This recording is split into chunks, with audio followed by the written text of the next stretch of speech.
ravie de vous retrouver aujourd'hui pour un nouveau point lecture. On commence sans plus tarder avec une lecture qui pour moi fut bonne mais quelque peu mitigée quand même. Alors ne râlez pas parce que je voudrais vous parler des Entremondes de Sean Nestlé et paru chez Lumen. Oui, je sais, pour beaucoup ça a été un méga gigant coup de cœur, mais pour moi malheureusement il y a eu quelques petits trucs auxquels je m'attendais qui ne sont pas arrivés en fait, tout simplement. Je m'explique. Dans les Entremondes, vous allez rencontrer Cameron et sa sœur Cassia, à savoir que la sœur Cassia est malade et fortement handicapée et que Cameron passe beaucoup de temps à s'occuper d'elle. C'est important en fait pour le récit dans le sens où Cameron va se retrouver beaucoup tout seul puisque sa sœur n'a pas la capacité de le suivre. Leur mère est apparemment décédée et le père est disparu en leur laissant à chacun une petite pièce de bois, c'est le seul héritage qu'ils ont. Ils sont donc élevés par leur grand-mère. La vie suit son cours jusqu'au jour où, en rentrant de l'école, Cameron va trouver un nouvel hôtel ouvert à la place du centre commercial qu'il y avait avant. Plus étrange encore, ce nouvel hôtel a l'air bien bizarre à l'intérieur et Cameron va finir par réussir à y pénétrer. A priori on ne rentre pas comme ça dans cet hôtel, mais Cameron y arrive lui. Et pourquoi on n'y rentre pas comme ça? Car c'est un hôtel magique, un hôtel un peu particulier où lorsque vous ouvrez les portes, eh bien vous allez vous retrouver à l'autre bout de la planète. Vous pouvez passer du désert à la grande muraille de Chine simplement en ouvrant et fermant une ou deux portes. Donc eh bien c'est plutôt sympathique, mais pourtant ce qui motive Cameron à aller dans cet hôtel, c'est à rechercher son père. Il a des raisons d'y aller, mais ça je vous laisse le découvrir. Et une fois dans cet hôtel, il va lui arriver pas mal d'aventures et de mésaventures, car croyez-le ou non, mais cet hôtel est doué de conscience et il a une certaine capacité à se modifier ou à faire aux gens ce qu'il a un petit peu envie qu'on fasse. Bref, l'univers, vous allez me dire, il est complètement dingue, donc ce n'est pas l'univers qui m'a gêné, mais un petit peu la façon dont ça a été monté. Je m'explique, il y a eu énormément de pubs faites autour des Entremondes, et notamment au Salon du Livre de Montreuil de l'année précédente, eh bien on faisait de la pub dessus et on vous donnait des posters avec un désert maya, avec une jungle et des trucs comme ça. Et en fait moi je m'attendais à tomber dans un roman où finalement Cameron il allait aller de pays en pays, il allait visiter plein de trucs, ça allait être hyper exotique. Enfin voilà, moi je pensais vraiment avoir une découverte du monde quoi, qu'on allait changer de pays tout le temps. Et en fait 90% du bouquin se passe dans l'hôtel. Donc je sais pas si vous pouvez comprendre, en fait la déception elle vient du fait que le livre n'a pas du tout apporté ce à quoi je m'attendais, ce que je pensais trouver dans ce roman. Moi on me vend du rêve, on me vend du voyage avec des posters, avec des temples incas, avec une jungle et tout, et on me donne un hôtel. Donc je suis restée un petit peu con.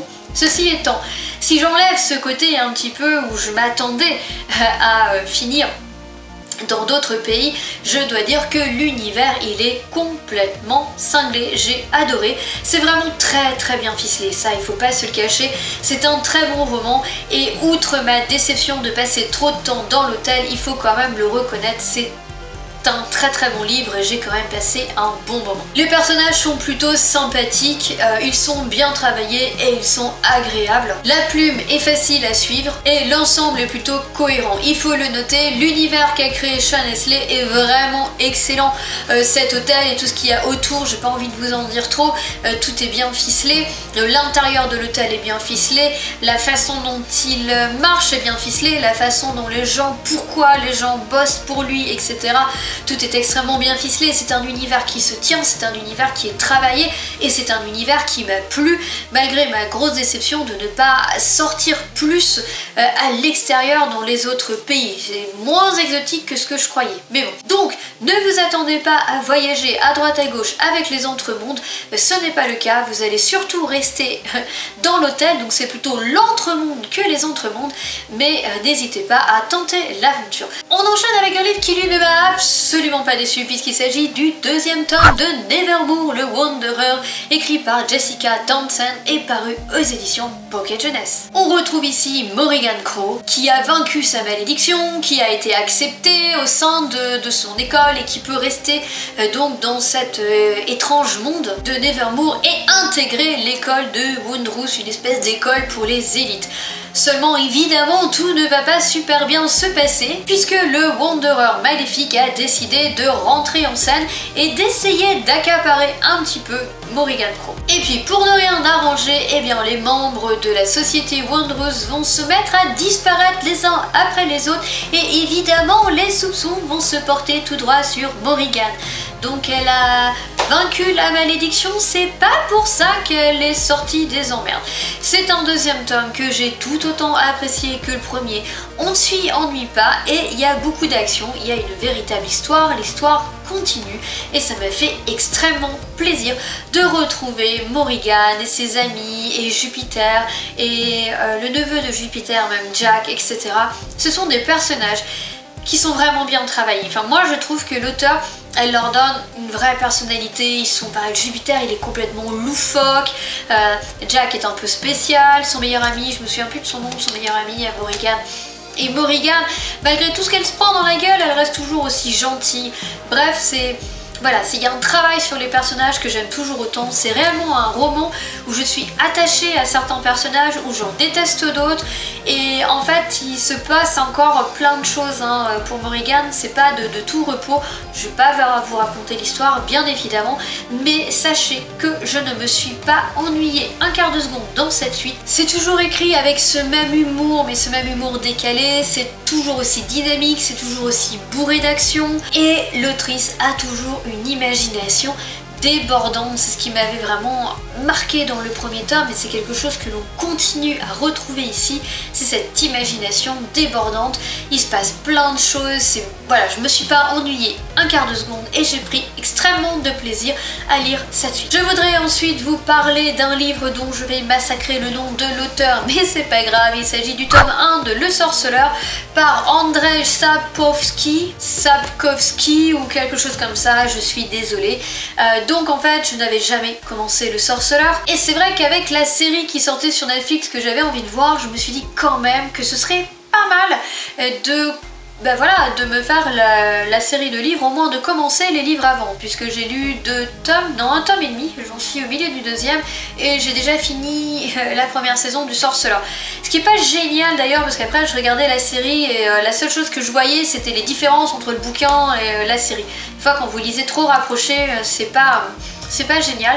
Je ne regrette pas de l'avoir lu avant de l'avoir vu parce que le livre est beaucoup plus riche. J'ai hésité à me plonger dans Le Sorceleur parce que je sais que les 2 premiers tomes ce ne sont que des nouvelles et on commence vraiment la segment roman au 3e et ça me faisait un petit peu peur parce que je suis pas fan de nouvelles. Malgré tout j'ai été captivée. Déjà parce que même si c'est des nouvelles, les nouvelles sont reliées entre elles en fait. Déjà vous êtes dans le même univers, vous êtes avec le même protagoniste qui va rencontrer d'autres protagonistes que vous allez suivre et finalement vous prenez un espace-temps puis vous avez une nouvelle qui se passe là, une nouvelle là, une nouvelle là. Je dirais que c'est un petit peu ce qui est dur dans cette série, c'est vous avez du mal à vous repérer dans l'espace-temps. Est-ce que ça se passe avant ou après l'autre nouvelle, il la connaît depuis longtemps ou il fait que la rencontrer. On retrouve en fait dans les livres beaucoup plus de détails que dans la série. Mais c'est toujours compliqué cette histoire d'espace-temps et c'est tout aussi compliqué cette histoire d'espace-temps dans la série d'ailleurs. Je trouve que c'est dommage qu'on n'ait pas des points de repère pour s'y mettre un petit peu. C'est le seul reproche sincèrement que j'ai à faire à ces livres parce que c'est extraordinaire. On est dans un monde de fantasy avec Geralt de Rive qui est un sorceleur qui a donc des pouvoirs mais qui en même temps est quand même un petit peu craint par ses pairs puisque en fait les sorceleurs sont des enfants qui ont été enlevés et qui ont été élevés pour devenir sorceleurs, mais ce sont des mutants, on fait de la mutation sur eux, on leur fait avaler des trucs horribles et ils ne survivent pas tous, mais quand ils survivent ça leur donne des capacités un petit peu hors normes, mais le fait justement d'être hors norme, d'être un mutant, eh bien les met un petit peu en dehors de la société. C'est le cas de Geralt qui donc est un mercenaire et va donc tuer les créatures malfaisantes. Il a un code, c'est-à-dire qu'il ne tue pas n'importe qui. S'il estime que la créature n'a rien fait de mal, il ne la tuera pas, ou il ne tue pas les dragons par exemple, ou des choses comme ça. Il a son code, et donc eh bien oui, il a besoin d'argent, mais il a un code moral, et c'est un personnage que j'ai adoré, il m'a fait mourir de rire. On retrouve vraiment le côté un petit peu rustre médiéval du mec solitaire qui voit jamais personne, mais en même temps reconnaît aussi un chevalier au grand cœur avec un code moral, etc. Il a une personnalité que j'aime vraiment, que j'aime beaucoup suivre. On s'y attache aussi par le fait que les gens aient peur de lui, qu'on le retrouve un petit peu au banc de la société par ses différences. Ça le rend hyper attachant.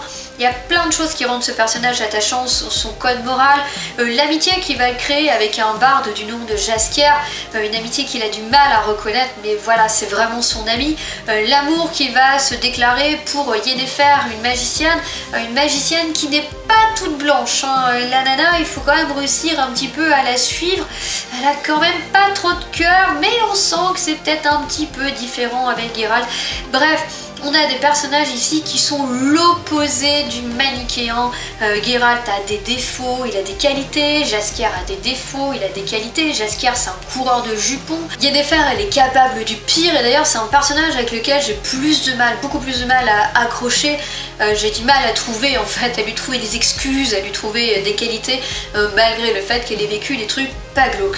Donc pour ceux qui ont vu la série rattrape un petit peu les deux premiers tomes, de la série écrite, en fait, si vous voulez, vous y retrouvez un petit peu les histoires quelque peu modifiées, donc c'est pour ça que je vous dis c'est quand même plus riche de lire les bouquins. Et donc eh ben, vous êtes dans ce monde qui sont bourrés de créatures de différents folklores ou de créatures qu'il a inventées lui-même. Vous allez retrouver aussi bien des sortes de ghouls entre guillemets, que de dragons, que des créatures dont vous n'avez pas vraiment entendu parler. Donc c'est très très riche, il y a un univers qui est extrêmement riche. Je sais pas comment dire, on va se retrouver un petit peu dans une fantaisie à la David Gemmell, à laquelle vous rajoutez une dose de magie et une dose de créatures surnaturelles, parce que dans David Gemmell ça vous n'avez pas du tout, mais vous retrouvez un petit peu cette ambiance un petit peu fantaisie médiévale, voilà, un petit peu fantaisie médiévale, et sincèrement ça fonctionne à mort. Et si j'ai nommé David Gemmell, c'est aussi parce que David Gemmell, il a l'art de faire des héros qui n'en sont pas vraiment des héros un petit peu anti-héros, des héros qui ont des vraies personnalités avec des vrais défauts qui sont fouillés. C'est le cas de Geralt de Rive et des autres personnages. Ce sont des gens, des vrais gens. Mais ce travail comme ça aussi profond sur les personnages, c'est quelque chose que j'adore. Et aussi le travail sur l'univers, les créatures, comment l'univers fonctionne, c'est vraiment la fantaisie comme je l'aime. C'est quelque chose de très poussé, très profond, sans être alambiqué avec une écriture lourde et tout. Ça se crie, ça se lit super bien, super vite. En plus, comme c'est des petites nouvelles, vous pouvez les lire petit à petit. Les nouvelles font 30-40 pages. Et comme tout est lié, vous n'avez pas un petit peu ce sentiment d'inachevé avec les nouvelles, puisque vous retrouvez vos personnages à chaque fois. Voilà, en tout cas j'ai hâte de terminer le tome 2 et de pouvoir me plonger dans la réelle série quand ça devient un vrai roman avec le tome 3. Et bien voilà les amis, j'en ai terminé avec ce nouveau point lecture, j'espère qu'il vous aura plu. À tous et à toutes, je vous souhaite une excellente journée et je vous dis à bientôt. Ciao, bye!